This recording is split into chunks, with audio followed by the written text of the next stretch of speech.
നീ ഇങ്ങനെ ടെൻഷൻ അടിച്ച് BP കൂട്ടല്ലേ, അതൊക്കെ ശരീരത്തിന് ഭയങ്കര കേടാണ്, വല്ല അറ്റാക്കും വരും. വാ നമുക്കൊരു സിഗരറ്റ് വലിക്കാം. പോടാ അവിടുന്ന്. ഇതിന്റെ സ്മെല്ല് വന്നിട്ട് അത് മതി. പിന്നെ എന്നാ പിന്നെ ഞാൻ വലിക്കാം.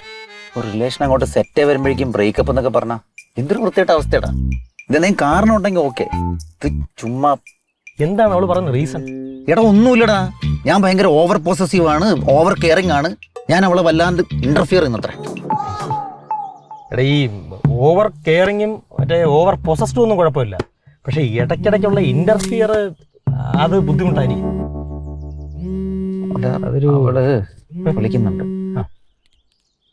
ഹലോ, എത്തിയോ? ഞാൻ വരാം.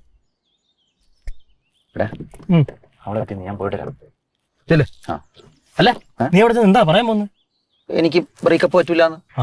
അങ്ങനെയാണെങ്കിൽ ബ്രേക്കപ്പ് എന്നുള്ളൊരു വാക്ക് അവളെ കൊണ്ട് സംസാരിക്കാൻ സമ്മതിക്കരുത്. എന്ത് പറഞ്ഞാലും നോ, കട്ട് ആൻഡ് റൈറ്റ് ആയിട്ട് നോ. മനസ്സിലായോ? യെസ് അല്ലടാ നോ. അത് ഞാൻ നിന്നോട് പറഞ്ഞത്, അതൊക്കെ ഞാൻ നോ പറഞ്ഞോളാം.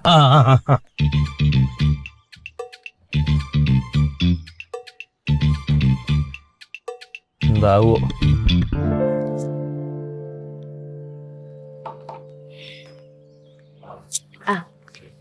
എന്താ നോ. നിനക്ക് കഴിക്കാൻ എന്താ വേണ്ടെന്ന് ചോദിക്കാൻ വന്നേ, ഒന്ന് വേണ്ടേ? അത് യെസ്. നമുക്കൊന്ന് സംസാരിക്കണം. എന്ത് സംസാരിക്കാൻ? ഫോണിൽ സംസാരിച്ച കാര്യം കൂടുതൽ എനിക്കൊന്നും പറയാനില്ല. എനിക്ക് റിലേഷൻഷിപ്പ് മുന്നോട്ട് കൊണ്ടുപോകാൻ പറ്റില്ല, എനിക്ക് ബ്രേക്കപ്പ് വേണം. നോ സംഗീത, ആ വാക്ക് നീ പറയരുത്. നിനക്കിത് ബ്രേക്കപ്പ്, എനിക്ക് തേപ്പ്. അങ്ങനെങ്കിൽ അങ്ങനെ. നിനക്ക് റിലേഷൻഷിപ്പ് മുന്നോട്ട് കൊണ്ടുപോകാനുള്ള മെച്യൂരിറ്റി ഇല്ല. ഞാൻ കുറെ സഹിച്ചു, ഇനി എനിക്ക് റിസ്ക് എടുക്കാൻ പറ്റൂല, ബ്രേക്കപ്പ് വേണം. സംഗീത, പല രാത്രികളിലും നീ ഓൺലൈൻ ഉണ്ടായിട്ട് ഞാൻ മെസ്സേജ് അയച്ചിട്ട് നീക്ക് റിപ്ലൈ തന്നിട്ടില്ല.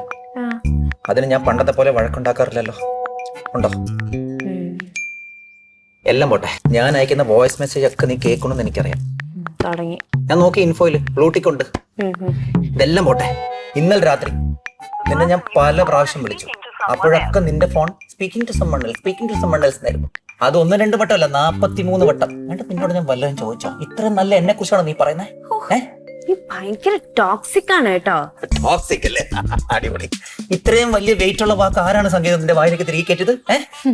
എന്തായാലും I am done with this relationship. എനിക്ക് മനസ്സിലാവുന്നുണ്ട്. ഇതാ മറ്റവൻ കാരണല്ലോ നീ പറയുന്നത്. മനു പ്ലീസ്. Madam order. തന്നെ ഇപ്പൊ ഇങ്ങോട്ട് വിളിച്ചത്? അല്ല, മെനു പ്ലീസ് എന്ന് പറഞ്ഞു മാം. അത് ഞങ്ങൾ ഇവിടെ പറഞ്ഞു നടത്താൻ പോയാ? അല്ല സാർ, എന്തായാലും വന്ന സ്ഥിതിക്ക് ഓർഡർ ചെയ്യുന്നല്ലേ നല്ലത്. എന്നാ ശരി, ഒരു പ്ലേറ്റ് ബ്രേക്കപ്പ് കൊടുക്കത്താൻ അവക്ക്, അവളുടെ വയറ് നിറയട്ടെ. സാർ ബ്രേക്ക്ഫാസ്റ്റ് ആണ് സാർ ഉദ്ദേശിച്ചെങ്കിൽ അത് കഴിഞ്ഞു സാർ. വേറെ എന്തെങ്കിലും? You get lost. That's my order please. Sir ഭയങ്കര തമാശക്കാരനാണ് തോന്നുന്നു. ഒന്ന് വെയിറ്റ് ചെയ്യും, വിളിക്കാം. ഓക്കെ ശരി മാം, ടേക്ക് യുവർ ടൈം പ്ലീസ്. കണ്ട, ഇതാണ് ഞാൻ പറഞ്ഞത്, നിനക്കൊരാളോട് സംസാരിക്കുന്ന ബേസിക് മര്യാദ പോലും അറിയില്ല. പിന്നെ ഞാൻ വെയിറ്ററിനെ തൊഴണോ? എന്നോട് പറഞ്ഞിട്ടൊരു കാര്യമില്ല. ലാഭത്തിന് കിട്ടുകയാണെങ്കിൽ കുറച്ച് കോയിൻസ് വാങ്ങിച്ചോ, ഒന്നും നോക്കണ്ട. ബിറ്റ് കോയിനാ? എടാ ക്യാരംസിന്റെ കോയിൻ.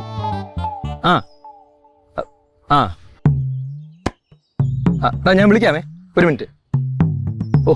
ഇവനിത് കുളമാക്കും. എത്ര പറഞ്ഞു കൊടുത്താലും ഞാൻ തന്നെ വേണമെന്ന് വെച്ചാ. ഞാൻ ഈ ലൈഫിൽ വളരെ ഹാപ്പിയാണ്. നീ ഹാപ്പി ആയിരിക്കും, പക്ഷെ ഞാൻ ഒട്ടും ഹാപ്പി അല്ല. എനിക്ക് നീ ഇല്ലാതെ പറ്റില്ല. എനിക്ക് നീ ഇല്ലാതെ പറ്റും. എക്സ്ക്യൂസ് മീ, കാര്യങ്ങൾ കോംപ്ലിക്കേറ്റഡ് ആവാതിരിക്കാൻ വേണ്ടിയാണ് ഞാൻ വന്നത്. ഞാൻ ഇടപെട്ടാലേ പറ്റൂ എന്ന് എനിക്ക് തോന്നി. അല്ല, ചോദിക്കും നിങ്ങൾ ആരാ? ഞാൻ മനുവിന്റെ ഫ്രണ്ടാണ്, അരവിന്ദ്. ഓക്കെ മിസ്റ്റർ അരവിന്ദ്, എനിക്ക് റിലേഷൻഷിപ്പിൽ താല്പര്യമില്ല, so I want to breakup. Good. അല്ല, ഒരു റിലേഷൻ അങ്ങനെ അറുത്തു മുറിച്ച് പെട്ടെന്ന് നിർത്തുക എന്ന് പറഞ്ഞാൽ ഇപ്പൊ അതിൻ്റെ അകത്തൊരു റീസൺ ഉണ്ടാവണമല്ലോ. ഇപ്പൊ എന്താണ് ശരിക്കും നിങ്ങളുടെ ഇടയിലുള്ള പ്രശ്നം എന്നുള്ളത് നിങ്ങൾ ആദ്യം ഐഡന്റിഫൈ ചെയ്യണം. ജാതിയാണോ മതമാണോ? ഒരു എക്സാമ്പിൾ ഞാൻ പറയാം. എന്റെ ഗേൾ ഫ്രണ്ടിനെ ഞാൻ ഒഴിവാക്കുന്നത് അവൾ +2 പാസ്സായ അന്നാണ്. കാരണം എന്താ? ആ ദിവസം അവർക്ക് എന്നെക്കാളും വിദ്യാഭ്യാസം വന്നു പോയി, അതെനിക്ക് ഇഷ്ടപ്പെട്ടില്ല. അപ്പൊ അതുപോലെ പ്രോപ്പർ ആയിട്ടുള്ള റീസൺ നിങ്ങൾ പറയും. പ്രോപ്പർ റീസൺ ഉണ്ടല്ലോ. സംഗീത, നിങ്ങൾ ബീച്ചിൽ പോയെന്ന് പറയുന്നു, പാർക്കിൽ പോയെന്ന് പറയുന്നു, കഫേയിൽ പോയെന്ന് പറയുന്നു, പല തവണ ഇന്റർഫിയർ ചെയ്തെന്ന് വരെ എൻ്റെ അടുത്ത് പറഞ്ഞു. അപ്പോൾ അങ്ങനെ നിൽക്കുമ്പോൾ ബ്രേക്കപ്പ് എന്ന് പറയുന്നത് ഇറ്റ്സ് ക്വൈറ്റ് നോർമൽ. അതൊരു സൊല്യൂഷൻ ആയിട്ട് എനിക്ക് ഫീൽ ചെയ്യുന്നില്ല. എനിക്കിപ്പോ മനസ്സിലായി നീ എന്താ ഇങ്ങനെ ആയി പോയിരുന്നത്. ഭ്രാന്ത, എനിക്കെന്റെ ജീവനാണ് ഏറ്റവും വലുത്, അറിയോ? എല്ലാവർക്കും അവരവരുടെ ജീവൻ തന്നെയല്ലേ സംഗീത ഏറ്റവും വലുത്. സംഗീതയുടെ ജീവൻ അപകടം ഉണ്ടാകുന്ന എന്ത് കാര്യമാണ് മനു ചെയ്തു പറയൂ. ജീവൻ എന്റെ ഹസ്ബൻഡാണ്. ആണോ? മാരീഡ് ആണോ? അതെ. ആണോ? നീ എന്താണ് എൻ്റെ അടുത്ത് പറയാത്തത്? നീ എന്റെ കൂട്ടുകാരനല്ലേ, നിനക്ക് മനസ്സിലാക്കിക്കൂടാ? ആ ആ എന്റെ തെറ്റാണ്. അപ്പം അങ്ങനെയാണെങ്കിൽ സംസാരിച്ചോ. യു കണ്ടിന്യൂ കാര്യം. ഓക്കെ വാങ്ങിച്ചിട്ട് വാട്ടാ. താങ്ക്സ്.